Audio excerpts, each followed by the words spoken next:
Hello students, कैसे हैं आप सभी। उम्मीद करता हूं आप सभी लोग बहुत अच्छे होंगे। आज की ये क्लास आपके लिए बहुत ही ज़्यादा इंपॉर्टेंट है अगर आप 2023 में बोर्ड एग्जाम देने वाले हैं। ये क्लास इसलिए इंपॉर्टेंट है क्योंकि बहुत सारे ऐसे स्टूडेंट होते हैं जो किसी चैप्टर को पढ़ करके तो चले जाते हैं, वो किसी चैप्टर को पढ़ करके तो चले जाते हैं लेकिन उनको उसका कंसेप्ट नहीं क्लियर होता, ठीक है ना। क्योंकि अगर आप लोगों को किसी चैप्टर का कॉन्सेप्ट नहीं क्लियर है तो भाई साहब आप उस चैप्टर के कोई भी क्वेश्चन को आसानी से नहीं लगा पाएंगे। मान लीजिए कोई क्वेश्चन आ गया आपके बोर्ड एग्जाम में और आपने उस तरीके का क्वेश्चन नहीं लगा कर गए हैं, और अगर आप उस क्वेश्चन को कॉन्सेप्ट समझ के गए हैं तो आप उस क्वेश्चन को कर ले जाएंगे, ठीक है ना। आज की इस वीडियो में मैं आप लोगों को दो चर वाले रैखिक समीकरण के जो युग्म चैप्टर है, दो चर वाले रैखिक समीकरण, इस चैप्टर के जितने भी टाइप बनते हैं क्वेश्चन के, जितने भी आपके टाइप बनते क्वेश्चन के, वो सारे टाइप आज की इस वीडियो में आपको मैं बता दूंगा। यानी कि आपके एग्जाम में जिस भी टाइप का क्वेश्चन आता है, जिस भी तरीके से वो बनता है, वो सारे तरीके मैं आपको बताने वाला हूं। ये वीडियो अगर आप पूरी देख लेते हो ना, पूरी की पूरी वीडियो देख लेते हो ना, तो आप लोगों के कम से कम यहां से 2 से 3 क्वेश्चन जो एग्जाम में हर साल आते हैं वो आपका कंसेप्ट क्लियर हो जाएगा, ठीक है ना। और ये वीडियो 2 से 1-2 लेक्चर इसके देख लीजिएगा। दो चर वाले रैखिक समीकरण के 1 से 2 लेक्चर मैं बनाऊंगा, जिनको अगर आप अच्छे से देख लेते हो, मेरी पूरी गारंटी है अगर कोई क्वेश्चन एग्जाम में आएगा आप लोगों को पूरा कंसेप्ट याद रहेगा। केवल एक बार आपको क्वेश्चन पढ़ना होगा, केवल एक बार आपको क्वेश्चन देखना होगा, आपको वो सारी चीजें क्लियर हो जाएंगी, ठीक है। बस आप ये वीडियो पूरी देख लेना बस, ठीक है ना। देखो सबसे पहले अगर आप यहां पर देखोगे, फर्स्ट टाइप क्वेश्चन आपके एग्जाम में आ जाता है, ठीक है ना। आपके एग्जाम में फर्स्ट टाइप क्वेश्चन कैसे आ जाएगा, आप लोगों को कोई भी दो समीकरण दे देगा, कोई दो रैखिक समीकरण दे देगा, आपसे कहेगा इन दो रैखिक समीकरण से आप लोगों को ग्राफ बनाना है। क्या बनाना है? ग्राफ। अब देखिए बहुत आसान क्वेश्चन है, उनके लिए ये क्वेश्चन आसान है जिन लोगों ने एक बार इस क्वेश्चन को लगा चुके हैं, ठीक है ना। उनके लिए बिल्कुल भी आसान नहीं है जो नहीं लगा पाएंगे, लेकिन आपको दिक्कत नहीं लेनी है। मैं आपको बताऊंगा ये क्वेश्चन आपको कैसे करना है। देखिए सबसे पहले कॉन्सेप्ट समझिए, आपके एग्जाम में क्वेश्चन कैसे आएगा। तो क्वेश्चन आपके एग्जाम में ऐसे आ सकता है कि जैसे कि दो रेल की पटरियां जिनके समीकरण प्राय x + 2y - का 4 = 0।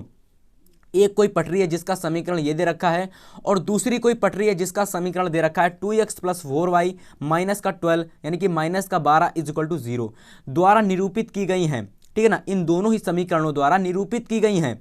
इस स्थिति में आपको ज्यामितीय रूप में व्यक्त करना है। यहां पर ज्यामितीय रूप, अब इसको थोड़ा समझने की कोशिश करना। यहां पर जो आपका ज्यामितीय रूप लिखा हुआ है, ये ज्यामितीय रूप, इसका मतलब पता क्या होता है? इसका मतलब होता है भाई साहब कि आप लोगों को इसको ग्राफ में करना है, ग्राफ में, समझ गए ना। ग्राफ में इसको आपको हल करना है। देखिए ग्राफ में हल करने के लिए एक बार अच्छे से समझ लेना, ग्राफ में हल करने के लिए यहां से हम लोगों को x और y के मान को ज्ञात करना पड़ता है, ठीक है ना। x और y के मान को हम लोग ज्ञात कर लेंगे, फिर वहां से हम लोग क्या कर पाएंगे, इनका जो ग्राफ है बड़े ही आसानी से बना पाएंगे। तो देखो सबसे पहले कॉन्सेप्ट समझो। कॉन्सेप्ट यहां पर मैंने जो लिखा है, देखिए अगर आप लोग इस टाइप से कॉन्सेप्ट अच्छे से क्लियर करोगे ना, पूरी गारंटी है कोई क्वेश्चन आएगा बड़ी आसानी से कर ले जाओगे। देखो सबसे पहले इस प्रकार के क्वेश्चन में होता ये है भाई साहब कि दो समीकरण होती हैं और जिनसे आप लोगों को x और y के मान ज्ञात करने होते हैं। जो x और y के मान ज्ञात करने होते हैं, जिससे हमें दो बिंदु प्राप्त होते हैं। कितने? दो बिंदु प्राप्त होते हैं। अतः उन प्राप्त बिंदुओं से हमें एक ग्राफ बना लेते हैं। देखो मैंने आपसे क्या कहा, सबसे पहले हमें x y करके, आप लोगों को पता होगा कि हमें जो बिंदु प्राप्त होते हैं कैसे प्राप्त होते हैं, कि भाई एक ये बिंदु हो गया, दूसरा ये हो गया, जिसमें आपका x1 और y1 हो जाता था, x2 y2 हो जाता था ना। तो ये दो बिंदु हमें प्राप्त हो जाएंगे। तो भैया मान लीजिए कोई एक बिंदु यहां प्राप्त हुआ x1 y1, दूसरा कहीं यहां पर x2 y2 प्राप्त हुआ, दोनों को मिला देंगे एक रेखा बन जाएगी, ठीक है ना। तो इस तरीके से भैया आपके एग्जाम में क्वेश्चन आएगा, ठीक है ना। देखो सबसे पहले आपको करना कैसे, मान लीजिए आपके पास दो समीकरणें दी गई हैं। अब देखो ये दो समीकरणें आपको दे दी गई। अब सबसे पहले करेंगे क्या, इन दोनों ही समीकरणों में आप लोगों को ये करना है, कोई एक समीकरण लेनी है, कोई भी एक समीकरण आपको लेनी है, वहां से आप लोगों को x का कुछ भी मान लेना है। मान कुछ भी आप मान सकते हैं, जैसे कि मैंने यहाँ पर एक समीकरण ले ली, ये वाली, ठीक है ना। मैंने ऊपर वाली समीकरण ले ली और इस ऊपर वाली समीकरण में मैंने 0 मान लिया, x का मान मैंने 0 मान लिया। अब मैंने किया क्या, अच्छे से समझ लेना, कॉन्सेप्ट आपको समझना है। देखो कॉन्सेप्ट कैसे मैंने इस क्वेश्चन को किया है। देखो अगर आप ये क्वेश्चन लगा चुके हैं तो केवल और केवल आपको क्वेश्चन समझना है, ठीक है ना। आपके एग्जाम में फर्स्ट टाइप का क्वेश्चन इस तरीके से आ सकता है भैया, इस तरीके का, ठीक है ना। इस क्वेश्चन को आप लोग रट लीजिएगा। ये क्वेश्चन अगर कहीं भी दिखता है और देखिएगा आपके एग्जाम में क्वेश्चन अगर मान लीजिए आ गया, तो भैया इसकी प्रैक्टिस करने के लिए आप लोगों को मैं बता रहा हूं, ये मॉडिफाइड अनसॉल्व्ड पेपर खरीद लीजिएगा। इस मॉडिफाई अनसॉल्व्ड पेपर में आप लोगों को इस तरीके के बहुत सारे क्वेश्चन मिल जाएंगे, इस तरीके के बहुत सारे क्वेश्चन मिल जाएंगे, उनकी आप प्रैक्टिस कर सकते हो, ठीक है ना।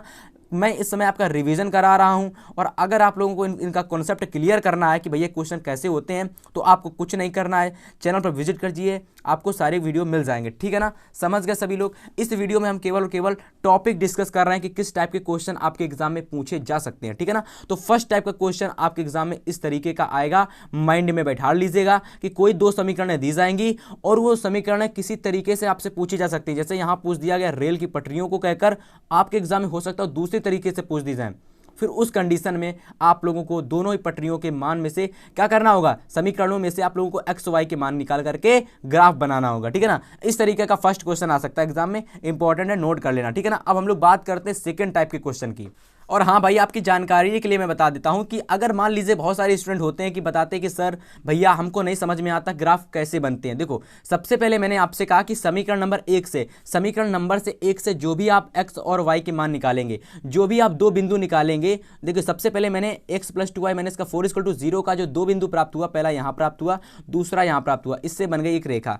इसके बाद दूसरा समीकरण दिया गया था जिससे एक ये रेखा बन गई। ये दोनों ही रेखा एक दूसरे के समांतर है भैया, तो वो चीज आप लिख भी सकते हैं या फिर नहीं भी लिख सकते हैं, जैसा क्वेश्चन में पूछा गया आप उस तरीके का यहां पर आंसर देने का प्रयास करेंगे, ठीक है ना। आपसे क्वेश्चन में पूछा गया है ग्राफ बनाइए, तो आप केवल ग्राफ बना देंगे। तो फर्स्ट क्वेश्चन इस टाइप का आप एग्जाम में आ सकता है, उम्मीद है सभी को क्लियर हो गया होगा। चलिए हम लोग सेकंड टाइप की बात करते हैं। देखिए भैया, आपके एग्जाम में सेकंड टाइप क्वेश्चन इस तरीके से पूछ सकता है, बहुत ही इंपॉर्टेंट क्वेश्चन है, बोर्ड एग्जाम में अच्छे को ये क्वेश्चन चकरा देता है, लेकिन आप लोगों को समझना है। देखिए सेकंड टाइप जो क्वेश्चन होता है इस तरीके से आ सकता है भाई साहब कि भैया रेखिक समीकरणों को बनाइए। सबसे पहले आप लोगों को कह देगा अब देखिए मैंने यहाँ पर टाइप लिखा हुआ है, यहाँ पर आपके एग्जाम में आएगा नहीं कि रेखिक समीकरणों को बनाइए। देखो क्वेश्चन आपके एग्जाम में इस तरीके का आ जाएगा। देखिएगा स्टूडेंट, सेकंड टाइप का क्वेश्चन आपके एग्जाम में इस तरीके का पूछा जा सकता है, जिसमें आप लोगों के कक्षा 10 के 10 विद्यार्थियों ने एक गणित की पहली प्रतियोगिता में भाग लिया, ठीक है ना। कक्षा 10 के 10 विद्यार्थियों ने भाग लिया, ठीक है ना। किसके? कक्षा 10 के, समझ गया ना, 10 विद्यार्थियों ने भाग लिया। यदि लड़कियों की संख्या लड़कों की संख्या से 4 अधिक है तो प्रतियोगिता में भाग लिए लड़कों और लड़कियों की संख्या ज्ञात करनी है। तो एक बात समझ लेना, सबसे पहले यहां पर क्वेश्चन आपसे घुमा रहा है, आपको घुमाना नहीं है, आप लोगों को बस एक कॉन्सेप्ट याद रखना है कि भैया यहां पर रैखिक समीकरणों को बनाना है। मतलब कि हम लोगों को कोई दो रैखिक समीकरण बनानी है इस प्रश्न की सहायता से। अच्छे समझना, कह रहा है कि 10 विद्यार्थियों ने, मतलब कि टोटल लड़कियों और लड़कों की संख्या कितनी है? टोटल 10 है। कितनी है? 10 है। समझ गए सभी लोग। अब देखो क्या रहा है, देखो सबसे पहले कह रहा है कि पहली प्रतियोगिता में 10 विद्यार्थी हैं, और जिसमें से कह रहा है भाई साहब कि यदि लड़कों की संख्या लड़कियों की संख्या लड़कों की संख्या से 4 अधिक है। तो भैया अगर हम मान लो कि मैंने x मान लिया, किसकी? लड़कियों की संख्या, मैंने x लड़कों की संख्या मान ली, तो भैया अगर हम 4 जोड़ देंगे तो लड़कियों की संख्या निकल के आ जाएगी, ठीक है ना। फिर इसमें से क्या कह रहा है, और दोनों का योग कितना है? 10। तो मतलब कि x + x + 4 बराबर में 10 हो जाएगा। तो मैंने यहाँ पर वही चीज़ यहाँ पर लिखी हुई है। देखिए इस प्रकार के हमें स्वयं, इस प्रकार से हमको भैया स्वयं इसका समीकरण बनानी पड़ती हैं, ये समझ लेना। तो इस तरीके के आपके एग्जाम में क्वेश्चन आएगा, और आपसे क्या कहेगा? आपसे ये कहेगा भाई साहब इसमें आपको ग्राफ विधि से हल करना है, इसमें आपको ग्राफ विधि से हल करना है, ठीक है ना। तो देखो सबसे पहले यहाँ पर समझने का प्रयास करना कि आपको क्या करना है। सबसे पहले y बराबर कुछ मान लेना, ठीक है ना। अब देखो प्रश्नानुसार आप लोग कुछ भी कर सकते हो, जैसे कि मैंने मान लिया कि लड़कों की संख्या x है ना, तो आप लड़कों की संख्या क्या मान सकते हो? आप लोग लड़कियों की संख्या मान सकते हो भैया y = x + 4, y = x + 4। यहाँ y क्या है? y आपकी लड़कियों की संख्या है। मैंने क्या कहा? लड़कों की संख्या अगर आप x मान रहे हो और लड़कियों की संख्या अगर आप y मान रहे हो, तो प्रश्नानुसार मैंने आपसे बताया था कि जो लड़कियों की संख्या लड़कों की संख्या से 4 अधिक है, तो x + 4 मैंने कर दिया, ठीक है ना। यानी कि जो लड़कियों की संख्या है वो 4 अधिक है और लड़कों की संख्या मैंने 4 मानी थी। तो भैया इस तरीके से आप लोगों को सबसे पहले जो भी इक्वेशन है वो बना लेनी है। देखो मैं यहाँ पर आपको क्वेश्चन नहीं हल करा रहा, मैं केवल और केवल आपके बोर्ड एग्जाम में जिस टाइप का क्वेश्चन आएगा वो टाइप में बता रहा हूँ। ये सेकंड टाइप का क्वेश्चन आएगा आपके बोर्ड एग्जाम में, और आपसे ये कहेगा कि भाई साहब आप लोगों को जो लड़कियों और लड़कों की सही संख्या है ज्ञात करनी है, किसके आधार पे? ग्राफ विधि के आधार पर ज्ञात करनी है। तो देखिए ग्राफ विधि के आधार पर कैसे आप ज्ञात कर सकते हैं। सबसे पहले दो इक्वेशन जब मिल जाएंगी तो उन दो इक्वेशन में से आप लोगों को x का मान लीजिए आपने कोई मान लिया, उसके बाद y की कुछ वैल्यू प्राप्त होगी। समीकरण 1 के लिए बात कर रहे हैं। इसी तरीके से आप लोग यहाँ पर y का कुछ मान लोगे तो आपको दूसरा बिंदु प्राप्त हो जाएगा। दो बिंदु जब प्राप्त हो जाएंगे, समझ लेना, जब दो बिंदु प्राप्त हो जाएंगे इनसे आप ग्राफ खींचेंगे, तो जो ग्राफ खींचेंगे जो आप ग्राफ खींचेंगे, जहां पर ये जो ग्राफ हो रहे काट रहे होंगे एक दूसरे को, वहां पर आप लोगों को पता चलेगा कि लड़की और लड़कों की संख्या कितनी है। जैसे कि भैया यहां पर अगर आप देखोगे, मैंने एक ग्राफ खींचा और एक रेखा ये जा रही, एक रेखा ये जा रही और ये यहां कहीं पर काट रहे हैं, तो ये 3,7 पर काट रहे हैं। पहला आपका यक्स होता है, दूसरा वाई होता है, तो मतलब कि एक्स मतलब कि होता है यहां पर लड़कों की संख्या 3 होगी और लड़कियों की संख्या 7 होगी। ध्यान से समझना, ये क्वेश्चन आपके बोर्ड एग्जाम में ग्राफ विधि से हल करने के लिए आएगा। किस विधि से? ग्राफ विधि से हल करने के लिए आएगा। तो भैया आप लोगों को ग्राफ विधि से हल करने में यह नहीं करना है कि भैया आप लोग क्या कर सकते हो, दोनों इक्वेशन को किसी भी विधि से, विलोपन विधि से, प्रतिस्थापन विधि से, मतलब ये आपको नहीं करना है। आप लोगों को ग्राफ विधि से हल करके उसके मान निकालने हैं लड़कियों और लड़कों की संख्या के, ठीक है ना। तो यहां से लड़कों की संख्या 3 हो जाएगी और लड़कियों की संख्या 7 हो जाएगी। तो मैंने अंत में यहां पर लिखा है कि x जो कि लड़कों की संख्या वो 3 होगी, y जो कि लड़कियों की संख्या 7 होगी। क्लियर हो गया? इस टाइप का क्वेश्चन आएगा एग्जाम में, कराओगे कि नहीं कराओगे? 100% कराओगे। अब देखो आपके बोर्ड एग्जाम में भैया ये तीसरे वैरायटी का क्वेश्चन आपके एग्जाम में आ जाता है, जिसमें आपसे सबसे पहले समझ लेना दो इक्वेशन होंगी और उन दो इक्वेशन में आपसे क्या कहा जाएगा समझना, लिखा हुआ कि अनुपातों a1 a2 b1/b2 और c1/c2 की निम्न समीकरण c1/c2 की तुलना कर ज्ञात कीजिए कि निम्न समीकरण युग्म द्वारा निरूपित रेखाएं एक बिंदु पर प्रतिच्छेद करती हैं, समांतर अथवा समपाती हैं। तो भैया इसको जरा समझ लेना, आप लोग अच्छे समझना, मैं आपको समझाने का प्रयास करूंगा। देखिए सबसे पहले समझना है कि अगर कोई दो रेखाएं समांतर हैं, तो भैया वो एक दूसरे को, देखो सबसे पहले यहाँ समझना, दो रेखाएं समांतर हो सकती हैं, समांतर रेखाएं कोई हल नहीं होता, ठीक है ना, ये समझ लेना। और ये कैसी होती हैं? इनके निकाय जो होते हैं असंगत निकाय होते हैं। और याद रखना जब भी कोई दो रेखाएं समांतर होंगी, अब देखिए एग्जाम में कभी कभी आ जाता है, एग्जाम में आपको नहीं पता होता है कि रेखाएं समांतर हैं कि नहीं है, तो उस कंडीशन में आपके एग्जाम में ये दे रखा होता है कि इसका कोई हल नहीं है। मैं आपको इस टाइप के बहुत सारे क्वेश्चन करा चुका हूं जिसमें आपको मैंने दिया था कि कोई हल नहीं है। उसमें आप लोगों को a1/a2 b1/b2 के मान इस तरीके से आप लोग निकाल सकते हो। a1/a2 b1/b2 बराबर होता है, लेकिन c1/c2 नहीं बराबर होता है b1/b2 के।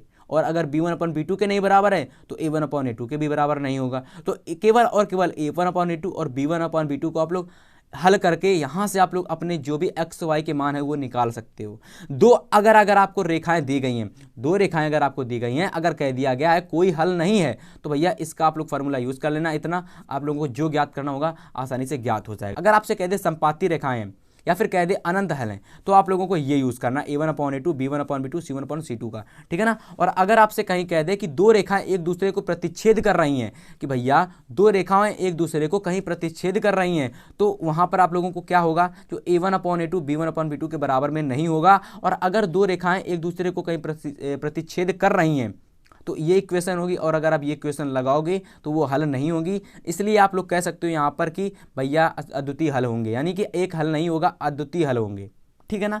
क्लियर हो गया आप सभी को? तो देखो इसके आधार पे एग्जाम में क्वेश्चन कैसे आता है मैं यहाँ पर आपको समझाने का प्रयास करूंगा। देखो समझने का प्रयास करना, आप लोग एग्जाम में प्रश्न कैसे आएगा। देखो सबसे पहले आपके एग्जाम में प्रश्न आ जाएगा, भैया दो इक्वेशन दे दी जाएंगी, कोई दो इक्वेशन दे दी जाएंगी। अब देखो हम लोगों को क्या करना है, यहाँ से सबसे पहले समझ लेना, अच्छे समझना। यहाँ पर मैंने दो प्रश्न ले रखे, पहला प्रश्न ये है जिसकी पहली समीकरण ये है और दूसरी समीकरण ये है।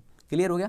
कोई दो क्वेश्चन मैंने लिए हैं और देखो एक एक नंबर में क्वेश्चन आते हैं। कोई दो समीकरणें दे दी जाएंगी, आपको कह दिया जाएगा अनंत हल है, एक हल है, अद्वितीय हल है, तो ये सारी चीज़ें आपको दे दी जाएंगी, ठीक है ना। या तो आपको ये ज्ञात करना होगा कि इसके अनंत हल हैं, इसके अद्वितीय हल हैं, या फिर कोई हल नहीं है, ये आपको ज्ञात करना होगा। तो देखो यहाँ पर क्या है कि भैया दो समीकरणें दे दी गई हैं। अब सबसे पहले इन दो समीकरणों को मैंने हल किया। हल कैसे करेंगे, तो भैया सबसे पहली समीकरण जो है ना, इसमें से आपको a1 a2 a1 b1 और c1 का मान मिलेगा, ठीक है ना। दूसरी समीकरण से आपको a2 b2 और c2 का मान मिलेगा। जब आप लोग a1/a2 b1/b2 c1/c2 को हल करोगे, जब आप लोग इसके हल करोगे, अगर कहीं ऐसा निकल के आ रहा है, मान लीजिए कहीं अगर सबसे पहले इससे आप लोग तुलना करवा दोगे, तुलना करवाने पर अगर कहीं ऐसा निकल के आ रहा है तो उसका मतलब प्रतिच्छेद कर रही हैं। a1/a2 b1/b2 नहीं बराबर है तो मतलब कि प्रतिच्छेद कर रही हैं, और वही सिचुएशन यहाँ पर बन रही है, ठीक है ना। तो इस टाइप का एक क्वेश्चन आपके एग्जाम में बन सकता है 1 से 2 नंबर का, तो उसको तैयार कर लेना, ठीक है ना। मैं आपको सारी चीज़ें जितने भी एग्जाम में क्वेश्चन आते हैं, जितने तरीके के एग्जाम में क्वेश्चन आते हैं, सारे करवा दूंगा, ठीक है ना। तो सबसे पहला क्वेश्चन आपको समझना है किस किस टाइप के क्वेश्चन एग्जाम में फंस सकते हैं। इस टाइप का क्वेश्चन आएगा कि भैया आपसे कह देगा कि एक सबसे पहले दो समीकरणों को दे देगा, दो समीकरणें दे देगा, और उन दोनों ही समीकरणों से आपसे पूछेगा अद्वितीय हल है, एक हल है, कि भैया अनंत हल होंगे। तो वो कंडीशन आपको यहाँ से पता होनी चाहिए कि अनंत हल में क्या होता है, कोई हल नहीं होते तब क्या होता है, और अद्वितीय हल होते तब क्या होता है। क्लियर हो गया सभी लोगों को? चलिए, तो देखिए तीसरे टाइप का क्वेश्चन इस तरीके से बन सकता है। कंप्लीट हो गया। चलिए हम लोग आगे देखते हैं। अब देखिएगा स्टूडेंट, ये जो टाइप है बोर्ड एग्जाम की दृष्टि से काफ़ी ज़्यादा इंपॉर्टेंट लगा मुझको, तो मैंने आप लोगों को बताने का प्रयास किया। ये टाइप नंबर जो आपका 5 है काफ़ी इंपॉर्टेंट है, इसको समझने का प्रयास करना। जो आपके बोर्ड एग्जाम में प्रतिस्थापन विधि होती है आप लोगों को बहुत अच्छे से पता होगा। अगर आप नहीं जानते तो भैया बहुत ही ईजी होती है प्रतिस्थापन विधि। हम लोगों को कोई दो समीकरणें दी हुई होती हैं, कोई दो समीकरणें दी हुई होती हैं, या तो आपको दो समीकरणें बनानी पड़ती हैं, ठीक है ना, बनानी पड़ती हैं, या तो दी हुई होती है। करना क्या होता है कि यहाँ से हम लोग एक पहली वाली समीकरण से या तो दूसरी वाली समीकरण से y का मान इसमें रखते हैं, यहाँ से हम लोगों को क्या होता है x का मान मिलता है। अब x का मान हम लोग यहाँ रखते हैं तो y के मान मिल जाता है। तो इस तरीके से हमें x और y की दो वैल्यू प्राप्त हो जाती है। बहुत ही ईजी तरीके से यहाँ पर है कि भाई साहब प्रतिस्थापन विधि अगर आपको नहीं आती, कुछ नहीं जानते हो तो कमेंट कर देना, मैं बना दूंगा। और मुझे इतना पता कि अगर आप लोग इस सिचुएशन में हो तो आपको प्रतिस्थापन विधि जरूर आती होगी। बस मैं आपको याद दिला रहा हूँ कि इस तरीके का प्रश्न आएगा तो आप लोग कर लेना, ठीक है ना। प्रतिस्थापन विधि से प्रश्न पूछा जा सकता है, इसको आप लोग तैयार कर लेना, ठीक है। अब देखो इसी तरीके से आपके बोर्ड एग्जाम में 6 टाइप में विलोपन विधि से संबंधित प्रश्न आ सकता है। और विलोपन विधि उम्मीद करता हूं सभी लोगों को पता होगी। विलोपन विधि में कुछ नहीं होता, दो समीकरणें दी हुई होती हैं, दोनों ही समीकरणों को एक दूसरे के परस्पर नीचे रखना पड़ता है। और भैया दो कंडीशन होती हैं आपके जो विपरीत होने चाहिए, प्लस और माइनस होना चाहिए, प्लस प्लस नहीं होना चाहिए, माइनस माइनस नहीं होना चाहिए। होना क्या चाहिए, प्लस और माइनस और प्लस होना चाहिए। और उसका जो गुणांक है y का और x का, जिसको भी आप काट रहे हो वो बराबर होना चाहिए, ठीक है ना, समझ गए। तो इस तरीके से आप लोगों को विलोपन विधि को हल करना होता है। देखो यहाँ पर मैंने दो समीकरणें ले रखी विलोपन विधि की, और इनको हल करने के लिए कुछ ये सिचुएशन होती है। बाकी चीज़ें आपको पता होंगी यार, मुझे पूरी उम्मीद है कि आप लोगों को इतना तो पता ही होगा कि विलोपन विधि में क्या करना होता है, प्रतिस्थापन विधि में क्या करना होता है, वृज्ज गुणनखंड विधि में क्या करना होता है, ठीक है ना। उम्मीद है इतना तो सारे स्टूडेंट्स को पता ही होगा। क्लियर है? तो इस टाइप का क्वेश्चन आएगा, आप कर ले जाएंगे, मैं आपको केवल याद दिला रहा हूं, ठीक है ना। अब देखिए अगला टाइप का। अब मेरे भाई यहां पर समझना, सातवां टाइप जो एग्जाम में आ जाता है वो वृज्ज गुणनखंड विधि वाला आता है। किसका? वृज्ज गुणनखंड विधि वाला। तो देखो वृज्ज गुणनखंड विधि ऐसी विधि होती है जो काफी सारे स्टूडेंट को समझ में नहीं आती है। देखो इसमें क्या होता है, यह विधि अन्य दोनों विधियों से थोड़ा सा मुकाबले में कठिन होती है, कह सकते हो, मैंने लिखा भी हुआ है कि यह जो विधि होती है दोनों ही जो आपकी विधियां होती हैं उनसे थोड़ा सा कंपेयर में कठिन होती है, लेकिन ईजी होती है जब इसके कंसेप्ट को आप अच्छे से समझ जाओगे। देखो सबसे पहले दोनों ही समीकरणों से आप लोगों को a1 b1 c1 के मान निकाल लेने हैं। जब आप मान निकाल लेंगे तो इसके बाद में आपको क्या करना है, दूसरी समीकरण से a2 b2 और c2 के मान निकाल लेने हैं। तो समीकरण नंबर 1 से और समीकरण नंबर 2 से आप लोगों ने a1 a2 और b2 वगैरह के सबके मान निकाल लिए। इसके बाद निकालने के बाद ये फार्मूला आप लोगों को याद रखना है। काफ़ी सारे स्टूडेंट्स फार्मूला को बनाने लगते हैं और बनाते समय जो फार्मूला होता है मिस्टेक हो जाता है, तो इसलिए फार्मूले को एक बार 2 से 3 बार लिख लीजिएगा और लिखने के पश्चात में वो फार्मूला आपको याद हो जाएगा। फिर आप कुछ नहीं कर सकते, उस फार्मूले में मान रख देते हो और आपके आसानी से जो भी चीज़ें आपको ज्ञात करनी वो प्राप्त हो जाएंगी। जैसे कि मैंने यहाँ जो फार्मूला लिख रखा है इसको याद कर लेना कि x upon b1 c2 minus का c1 b2 is equal to minus का y upon a1 c2 minus का c1, और यहाँ पर देखिए a2 होता है बराबर में 1 अपॉन a1 b2 माइनस का b1 a2 होता है। देखो फार्मूला अगर आप रट लोगे तो आपको ही फायदा होगा, क्योंकि जब आप फार्मूला को बनाते हो एग्जाम में तो हो सकता हो भाई साहब इतनी सारी चीज़ें याद करनी पड़ती हैं तो फार्मूला भी भूल जाओ कैसे बनाया जाता है। तो अगर एक बार 2 बार रट लोगे ना, और रट लोगे और इसको एक बार देख लोगे अच्छे से तो आपको इमेज दिमाग में छप जाएगी। इसकी इमेज एक बार देख लीजिए यहीं पर एग्जाम में अगर आ गया क्वेश्चन की वृज्ज गुणनखंड विधि द्वारा दो समीकरणों को हल कीजिए, तो भैया ये फार्मूला यूज कर लेना, आपका आंसर आ जाएगा, ठीक है ना। x और y की वैल्यू प्राप्त हो जाएंगी, ठीक है ना। आपको फार्मूला बनाना नहीं है, क्योंकि बनाना क्यों नहीं, क्योंकि अगर आप फार्मूले को बनाने बैठोगे एग्जाम में तो दिक्कत होगी आपको, ठीक है ना। दो समीकरणें दे दी जाएंगी, आपको वृज्ज गुणनखंड विधि से हल करना है। ये फार्मूला आपको याद कर लेना है, a1 b1 c2 के जो भी मान निकालने दोनों समीकरणों से निकाल लेना, इस फार्मूले में पुट कर देना, मान निकल के x y के आ जाएंगे, ठीक है। समझ गए सभी लोग? अब देखो स्टूडेंट्स, आपके बोर्ड एग्जाम में क्वेश्चन कभी कभी आपसे ऐसा आ जाता है जिसमें आप लोगों को दो समीकरणें नहीं दी होती हैं। क्या होता है, दो समीकरणें नहीं दी हुई होती हैं, तो उस कंडीशन में आप लोगों को इस तरीके का प्रश्न आएगा भैया कि यदि अंश में एक जोड़ दें। मैंने आपको बहुत सारे ऐसे क्वेश्चन कराए हैं, अगर आपको याद होगा। अगर आपको नहीं याद है तो आप मेरे चैनल पर विजिट करके देख सकते हो, मैंने पहले बहुत सारे क्वेश्चन करा दिए हैं, ठीक है ना। यदि हम लोग अंश में एक जोड़ दें तथा हर में एक से घटा दें, अंश में मैं एक जोड़ दूं और हर में एक घटा दूं तो जो हमारी भिन्न होती है वो एक में बदल जाती है, और यदि हर में एक जोड़ दें और तथा उसमें एक समझना, यदि हर में हम लोग एक जोड़ दें तो वह 1/2 हो जाती है। तो देखो इस टाइप का आपके एग्जाम में क्वेश्चन आएगा, बस आप लोग तैयार कर लेना कि भाई साहब इस टाइप का क्वेश्चन अगर आएगा तो करना कैसे है। और अगर आपको इस टाइप का क्वेश्चन आता है भैया तो आप लोगों को कुछ नहीं करना है, उसका जो भी कॉन्सेप्ट है आपको अच्छे से रट लेना है, एग्जाम में आएगा तो कर लेना है बस। देखो इस टाइप का क्वेश्चन मैंने यार करा रखा है, तो देखो इस टाइम अगर मैं कराऊंगा आपको क्वेश्चन तो इसका मतलब आपकी तैयारी नहीं हुई है। मैं इसलिए ये वीडियो बना रहा हूं, जैसे कि आप लोग बहुत सारे स्टूडेंट ऐसे होते हैं जो तैयारी तो करते हैं लेकिन उनको पता नहीं होता किस किस टाइप से कौन कौन क्वेश्चन आने वाला है। तो देखो 8 टाइप ये वाला क्वेश्चन आ सकता है एग्जाम में, ठीक है ना, इंपॉर्टेंट है क्वेश्चन आ सकता है और मैंने करा रखा है। तो आपको दिक्कत अगर हो रही नहीं हो रहा है तो आप लोग मेरे चैनल पर विजिट कर सकते हो, आप लोग प्लेलिस्ट चेक कर लेना इंपॉर्टेंट क्वेश्चन की, और अगर प्लेलिस्ट नहीं मिल रही है, प्लेलिस्ट में क्वेश्चन नहीं है तो आप वीडियोस वाले सेक्शन में देख सकते हो, इतना तो कर ही सकते हो, ठीक है ना, मैंने करा रखा है। और अगर आपको मेरे से समझ में नहीं आ रहा भाई तो आप किसी भी चैनल से देख सकते हो, और जहां समझ में आए वहां देख सकते हो, ठीक है ना, मैं आपकी हर एक चीज से मदद करूंगा। देखो यहां तक 8 टाइप तक यानी कि 8 टाइप तक हमने क्वेश्चन करा दिए, और बाकी आपके 8 टाइप और रह गए क्वेश्चन के, तो वो मैं अगली वीडियो में करा दूंगा, ठीक है ना। तो इस तरीके से मैं आप बोर्ड एग्जाम में आपकी तैयारी कराऊंगा, ठीक है ना, सारे टाइप बता दूंगा, जितने भी टाइप आपके एग्जाम में आते हैं 2 चर वाले रैखिक समीकरण युग्म से सारे करा दूंगा। क्लियर हो गया। तो आज की वीडियो स्टूडेंट को पसंद आई होगी, तो मैं आपसे मिलूंगा नेक्स्ट वीडियो में, तब तक के लिए गुड बाय, गुड लक।